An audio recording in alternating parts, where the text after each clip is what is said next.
ఈరోజు మనం ఈ వీడియోలో ఈఎస్ఏపిఎఫ్ రిజిస్ట్రేషన్ అది ఎవరు తీసుకోవాలి, ఇది తీసుకోవడం వల్ల మనకు కలిగే ఉపయోగాలు, దాని పూర్తి వివరాలు మనం ఈ వీడియోలో తెలుసుకుందాం.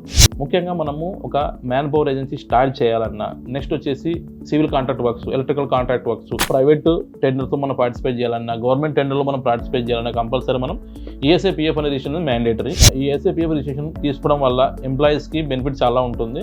నెక్స్ట్ వచ్చేసి వాళ్ళు 6 months ఎప్పుడైతే వాళ్ళు వర్క్ చేస్తారో వాళ్ళకి పిఎఫ్ అమౌంట్ వాళ్ళకి విత్ ఇంట్రెస్ట్తో రావడం జరుగుతుంది.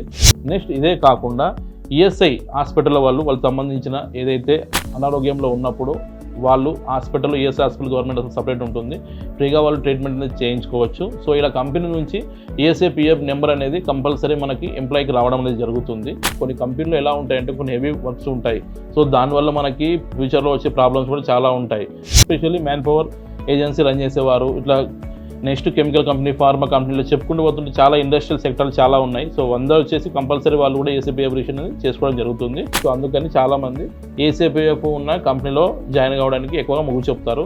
సాలరీ అమౌంట్లోకి వెళ్ళి ఈఎస్ఐపిఎఫ్ అనేది కట్ చేసి సో అది గవర్నమెంట్కి పే చేయడం జరుగుతుంది. ఇది మంత్లీ రిటర్న్స్ ఫామ్లో జరగడం జరుగుతుంది.